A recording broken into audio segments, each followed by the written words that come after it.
Quick shout out to all the new followers, by the way, sent over by my old pal, the Despot of Antrim. I'm pleased to say that I have accepted his position as military advisor in the North American colonies and will ruthlessly grind the commie dogs beneath my iron-shod boots. and I'll sleep like a baby while I'm doing it. So thanks for that. I graciously accept the position, and the men are oiling up their weaponry as we speak. Anyway, let's have a read. J.K. Rowling, I'll happily go to prison rather than call trans women women. Your terms are acceptable, J.K. They are perfectly reasonable to me, because I remember that you were a smug, woke, left-wing activist for about a decade, giving tons of money to the Labour Party, and always sneering and turning your nose up at people like me. Unfortunately, I'm not Jesus, so I don't believe in turning the other cheek. I believe in crushing my enemies. So sorry, JK, I hope you get stuffed in a small cell with a burly labourer wearing a frock.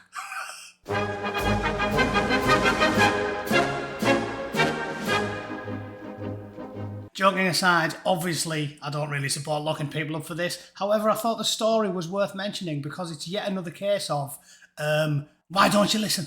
Why don't you listen? We told you what was going to happen. Jordan Peterson told everyone what was going to happen. The whole big hubbub that initially caused him to blow up, if you don't remember, was when he was on Canadian television saying there is a huge difference between banning things you can't say and compelling people to say things. And that is exactly what is coming, just like everybody with their ears to the ground has been saying for years. It's going to get to the point where you're not even allowed to just be ambivalent. You're not going to be allowed to just ignore it. People are going to demand that you call them certain things, and if you don't use the words they tell you that you have to use, you're breaking the law and you can go to prison. J.K. Rowling has said she would rather go to prison than refer to trans women as women. The Harry Potter author was responding to reports that the next Labour government would make attacks motivated by hatred of a victim's gender into aggravated offences, which could carry a 2-year sentence. Imagine that. Imagine that. The prisons are already more crowded than an Afghan bunk bed. And they think we're going to just lock everybody up that doesn't want to use pronouns. And I'm assuming most of you have never seen an Afghan bunk bed. The street where they stick all the immigrants in Middlesbrough is called Abba Dabba Ding Dong Road. And the last time there was a bunk bed collapse, A&E was full for 3 weeks. This could bring jail time for the refusal to use she/her pronouns for trans women who were born male. Even the ones with granite chins, gnarled forearms and hairy backs. Even them, yeah. She tweeted, I'll happily do 2 years if the alternative is compelled speech. Bring on the court case, I say. It'll be more fun than I ever had on the red carpet. She's finally based. Well done, Joanne. Well done. It only took you 10 years to see the light, you silly bint. Rowling, who's thought to be worth £1 billion, gave a £1 million donation to Labour in 2008. A decade before the transgender debate became mainstream and she first went public with her gender-critical views. There you go, £1 million to the Labour Party. £1 million doing that did more damage to the normal heterosexual female community than burning down a women's refuge, you silly mare. You might as well have just kicked the hinges off the women's refuge, let Bluto in, Popeye's nemesis. He always struck me as being a little bit rapey. Just a little bit rapey. And then, pushing him in. There you go, Bluto. Have at it. There's 600 Viagra and a big spiky dildo. You enjoy yourself, Bluto. I'll see you in a fortnight, mate. I mean, Joanne, really. I'm trying to be magnanimous in victory. I will forgive 10 years of stupidity. But at least an apology for the angry Bootneck, who's been ripping the piss out of you for years on Twitter, and you've completely ignored him. Her comments on Labour's reported hate crime proposal come after she attacked Lisa Nandy over her stance on trans issues, calling her one of the biggest reasons many women on the left no longer trust Labour. Oh, now she's winning me over, right? She's reeling me in. I've made loads of videos slagging off Nandy Pandy, because she really has got the IQ of a pork pie. So I think me and Joanne are going to be in love by the end of this video. She also criticised the Shadow International Development Secretary for making a speech at the Labour conference to say she would stand up for women's rights, despite previously suggesting she would send a trans women rapist to a female prison. I love that. I love it.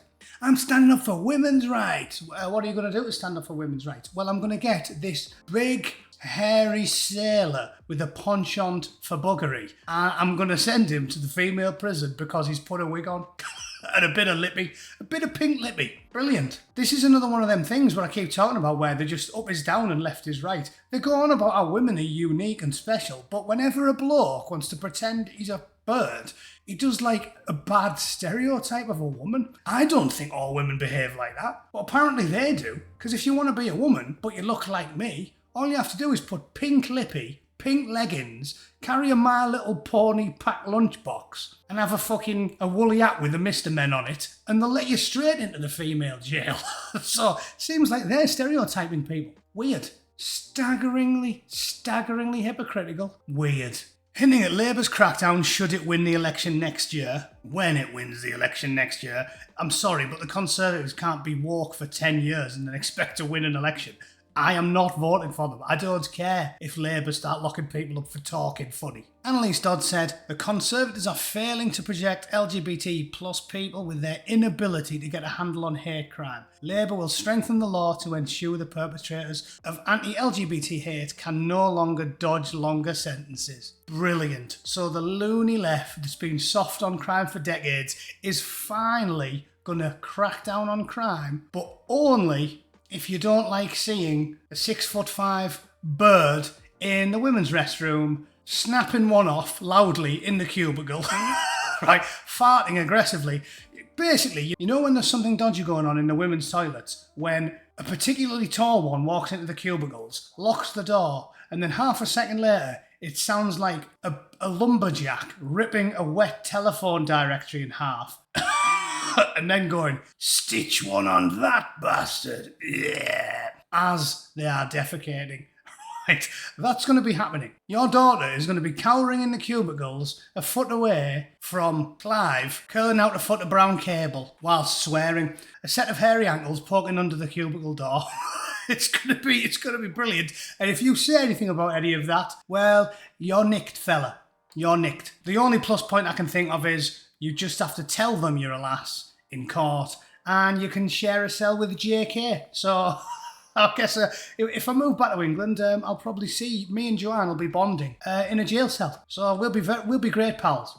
Let me know what you think of the latest bout of insanity. I hope you enjoyed the video. Thank you to all my new subscribers and everybody that joined the channel as a member. I'm going to start a Discord for private chats. I'll probably do one of them twice a month. And I will think of some other paltry trinkets I can hand out to people that joined up. But yeah, I've managed to snaffle Susan's biscuit tin and I'm happy about that. So thanks for all your support, and I will see you all for a live stream on Saturday. All right?